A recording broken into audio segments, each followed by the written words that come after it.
Ya, kita balapan. Siapa yang menang?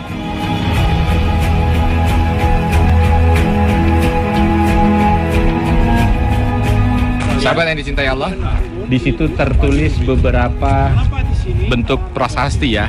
Subhanallah, ternyata Allah Subhanahu wa Ta'ala itu ciptakan makhluknya berbeda-beda ya. Kalau kita lihat di Madain Saleh, dia ada gunung, lalu sudah dibangun rumah. Orang bisa tinggal di dalam rumah tersebut. Lalu di Petra sudah dibikin bangunan yang begitu megah dan di dalamnya digunakan untuk menyimpan harta karun. Sahabat yang dicintai Allah, begitulah makhluk. Allah ciptakan berbeda-beda. Tapi kalimatnya Allah sampaikan lita'arafu.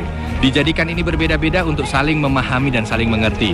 Mudah-mudahan ini menjadi bahagian bagi kita yang hidup saat ini, bagaimana kita mampu perbedaan itu kita jadikan sebagai sarana saling mengerti dan saling memahami. Mudah-mudahan dengan ini nikmat Allah Subhanahu wa Ta'ala akan turun kepada kita. Oh, ini kita mogok. لا تشد الرحال إلا إلى ثلاثة مساجد المسجد الحرام ومسجid الرسول ومسجid الأقصى. Inilah 3 poros surga dunia.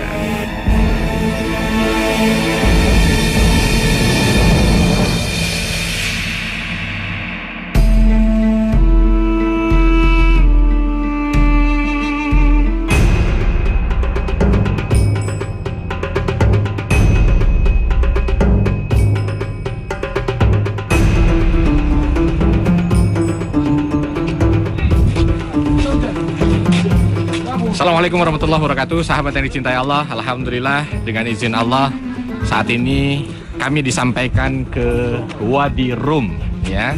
Kalau bahasa Arabnya Ram, Wadi Ram. Wadi itu lembah di mana di situ ada padang pasir, tetapi biasanya namanya wadi atau lembah di Arab ini identik dengan air ya. Maka tempat ini termasuk bahagian tempat yang di beberapa titiknya itu ada beberapa mata air yang ada di sana. Dan insya Allah kita akan mencoba masuk ke sini.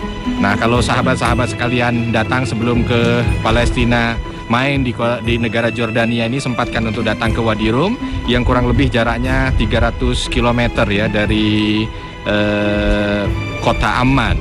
Dan luasnya ini juga kurang lebih juga 300 km persegi. Insya Allah nanti kita akan jelajahi dengan jeep yang ada di sini. Kita akan melihat bagaimana bentuk bukit-bukit yang mungkin agak sedikit berbeda dengan bukit yang ada. Lalu bagaimana pasir berwarna yang ada di sana. Kita akan melihat prasasti dan terakhir bismillah insya Allah kita akan menikmati sunset di padang pasir. Dan tentunya jangan lupa dalam setiap perjalanan kita insya Allah kita mencoba untuk menggali hikmah untuk bisa menjadikan hidup kita lebih bertakwa kepada Allah Subhanahu wa Ta'ala.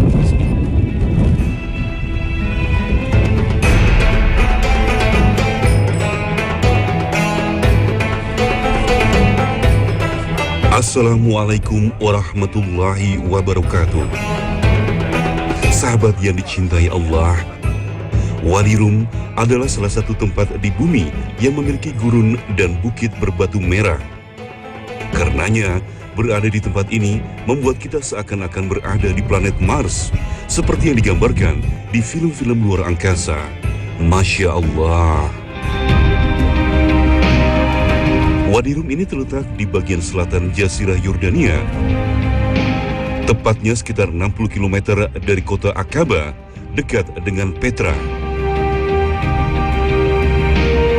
Bagi para wisatawan, ini adalah salah satu tempat yang wajib dikunjungi karena keindahan alamnya.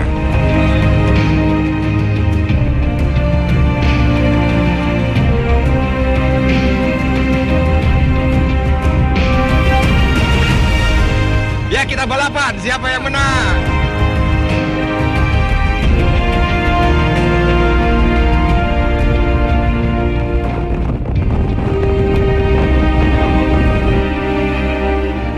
Ya, inilah bentuk dari keindahan alam yang Allah ciptakan untuk kita. Sekali lagi, bukan hanya sekedar untuk kita lihat semata, tidak, tetapi mencoba untuk membesarkan Allah Subhanahu wa Ta'ala. Oh ya, kalau sahabat mau melihat ini bentuk gunung pasir, ya. Di sini bentuk gunung pasir ini ada orang-orang yang naik ke atas sana. Nah, ini kalau kita lihat padang pasir, ada beberapa padang pasir yang mungkin bentuknya seperti ini. Dia bentuknya pasir yang membentuk gunung, tetapi ketika terjadi badai berpindah, terjadi badai berpindah. Maka dari itu zaman dahulu ketika orang ingin berjalan di padang pasir, maka dia harus memiliki guide yang tangguh untuk bisa menentukan arah jalan, ya, kemana. Karena kalau hanya sekedar mengandalkan gunung saja, ya, ada beberapa gunung yang dari pasir dan dia ketika ada badai berpindah, jadi begitu datang berbeda tempatnya. Ini gunungnya, kecuali kalau gunung yang ada di belakang atau di hadapan saya, ya ini gunungnya bentuknya dia gunung yang permanen, ya, gunung permanen. Oh, ini kita mogok. Wadi Rum dikenal juga sebagai Lembah Bulan. Luasnya yang mencapai 74.000 hektar disebut sebagai gurun terluas di Yordania. Gurun ini bahkan dinyatakan sebagai salah satu situs warisan dunia oleh UNESCO sejak tahun 2011 dan wajib dilestarikan karena keunikannya.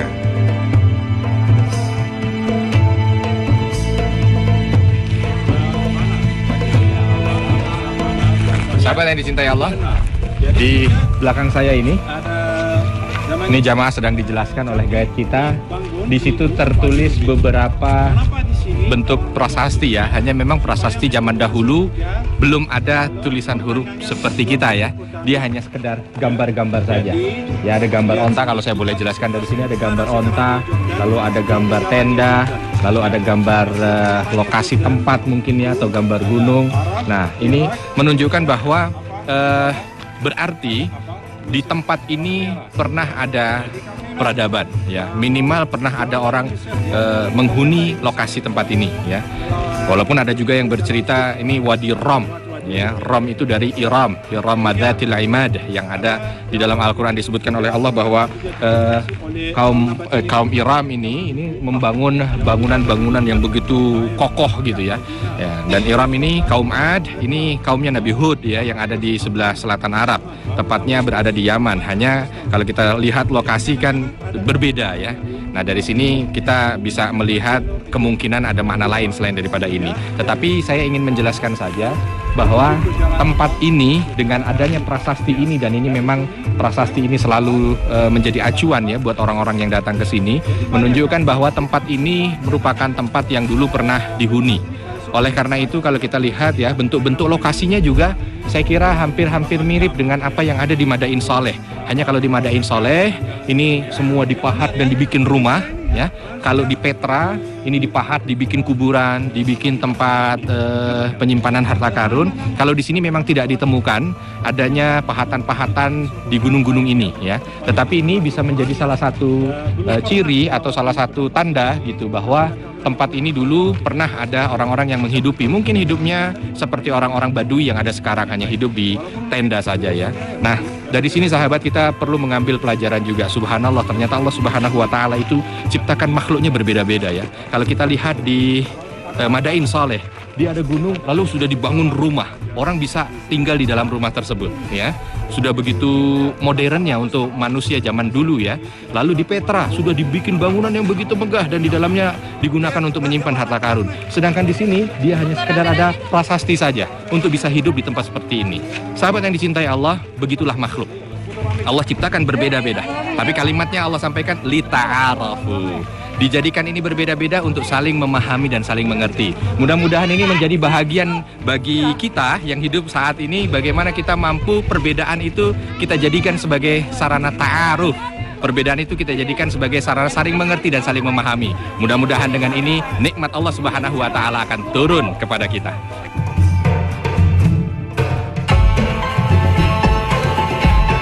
Sahabat yang dicintai Allah, perjalanan ini sekaligus untuk memuji kebesaran Allah yang luar biasa. Hanya karena Allah lah yang telah menciptakan alam yang sangat indah ini. Semua manusia tanpa terkecuali pasti cinta akan keindahan sesuai fitrahnya. Inilah salah satu karunia yang Allah Subhanahu wa Ta'ala berikan kepada manusia, termasuk terhadap masyarakat Wadi Rum. Assalamualaikum.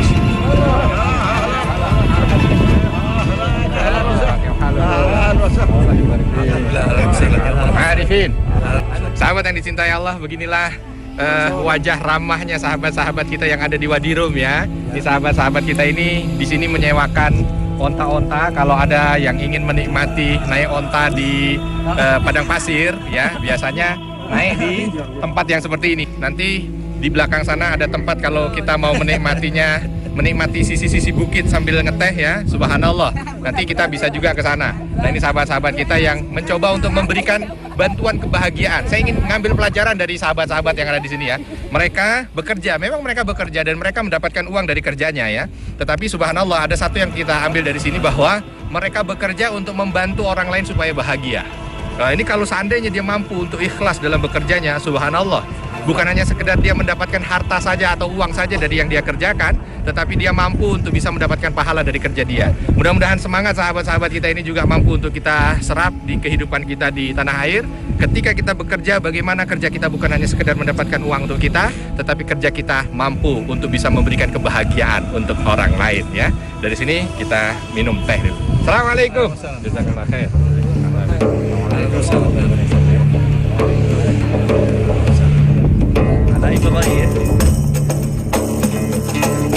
Sahabat yang dicintai Allah, jika ada seseorang yang tidak mencintai keindahan alam dengan berbagai keragamannya ini, maka sesungguhnya ada yang salah di dalam dirinya.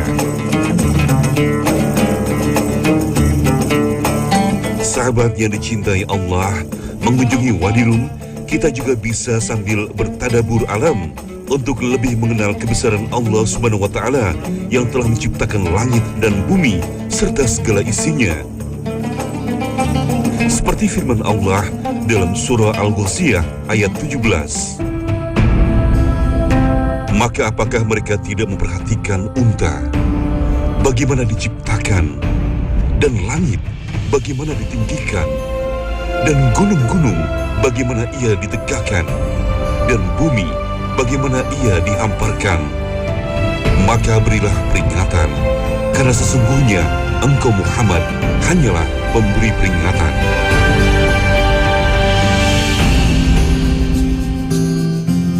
Alhamdulillah, jamaah yang dicintai Allah, kita diizinkan oleh Allah untuk bisa sampai di Wadi Rum ya. Jangan lupa, ini bentuk nikmat yang harus senantiasa kita syukuri. Nah, mudah-mudahan itu merupakan bahagian daripada rasa syukur kita kepada Allah atas nikmat yang luar biasa yang sudah Allah berikan kepada kita. Tentunya memang kalau kita ingin menghitung nikmat Allah ya, maka tidak akan pernah kita bisa menghitung nikmat yang sudah Allah berikan kepada kita. Apalagi salah satunya kita bisa menikmati matahari terbenam ya di Wadi Rum ini, di balik bukit ya. Biasanya kita kan menikmatinya hanya sekedar di pantai gitu ya, subhanallah. Jadi yang terpenting bagi kita adalah bagaimana mengambil hikmah dari ini. Ada ayat yang berkaitan dengan ini ya. Dari pergantian malam, dari penciptaan alam. Kita lihat gunung yang berbeda dengan gunung yang ada di tempat kita. Ini kan ciptaan Allah. Dari penciptaan alam, bergantinya siang dan malam, ternyata ada hikmah yang bisa kita ambil. Ada yang tahu di ayat berapa? Ayat 190 dari ayat Surah Ali Imran. Ya, coba dibacakan oleh Pak. Bismillahirrahmanirrahim. Inna fi khalqis samawati wal ardi wa ikhtilafil laili wan nahari laayatin liulil albab. Iya, sampai di situ dulu. Ini ayat 190. Inna fi khalqis samawati wal ard. Sesungguhnya pada penciptaan langit dan bumi. Saat ini kita diperlihatkan oleh Allah penciptaan buminya ya. Bagaimana bentuk bukitnya ini membuat kita terpesona. Ini baru bukit yang ada di tengah padang pasir ya. Kita sudah bisa merasakan bagaimana maha kuasanya Allah Subhanahu wa Ta'ala. Wahtilafil laili wan nahar, perbedaan atau pergantian malam dan siang. Ini sebentar lagi kita di waktu pergantian waktu gitu ya.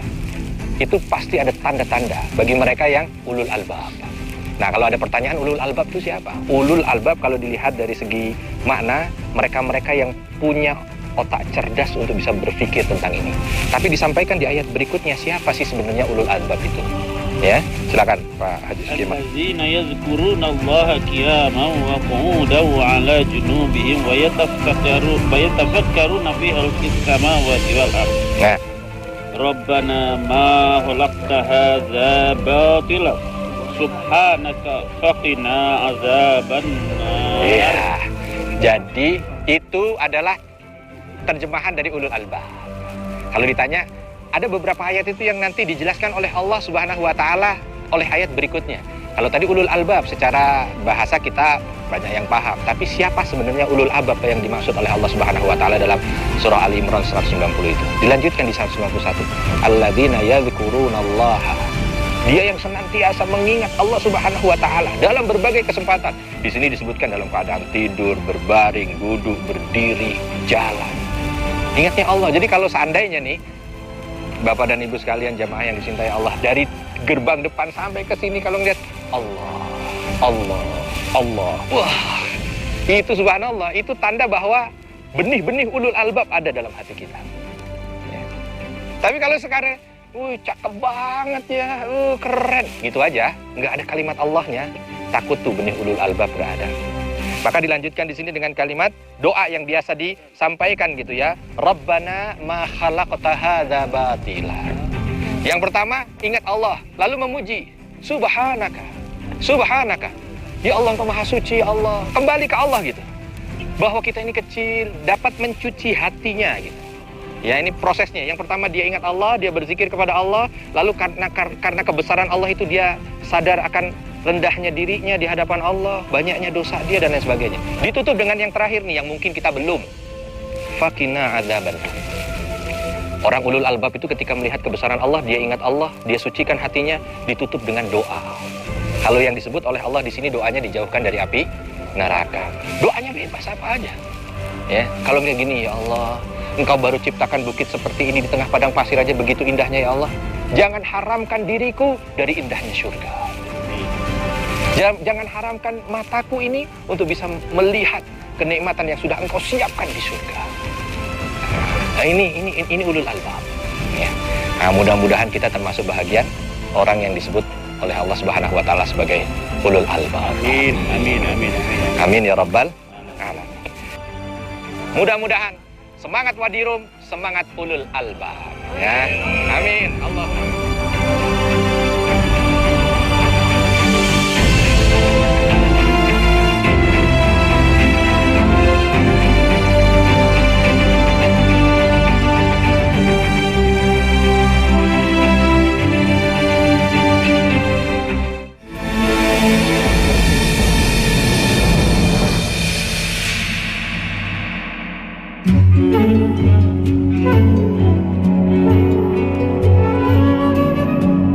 Sahabat yang dicintai Allah, menikmati keindahan Wadirum ini ibarat memuji Allah dengan segala puji baginya yang maha memberi.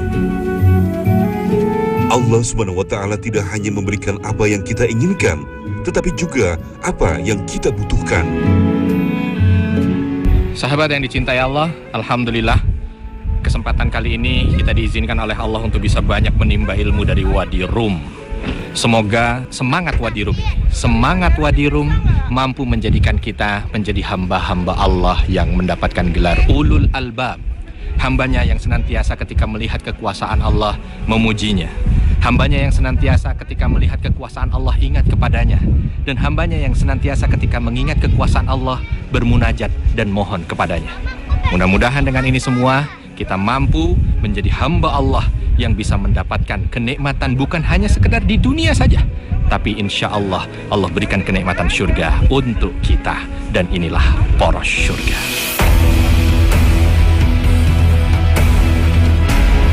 Sahabat yang dicintai Allah, perjalanan menuju Wadirum dapat kita tempuh selama 1,5 jam melalui jalan bebas hambatan yang membelah padang gurun. Kita bisa menggunakan transportasi bis dengan biaya sekitar Rp130.000 per orang, atau bisa juga menggunakan taksi dengan biaya sekitar Rp560.000.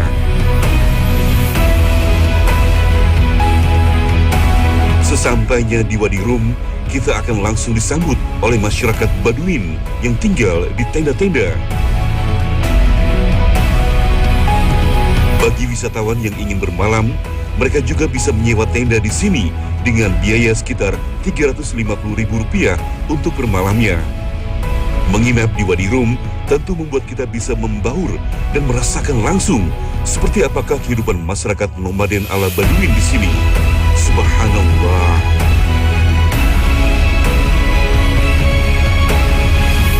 Demikianlah perjalanan poros surga kali ini. Semoga ada banyak hikmah yang bisa kita ambil agar kita bisa terus meningkatkan kualitas keimanan kita demi menggapai surga Allah Subhanahu wa taala. Wabillahi taufiq wal hidayah. Wassalamualaikum warahmatullahi wabarakatuh.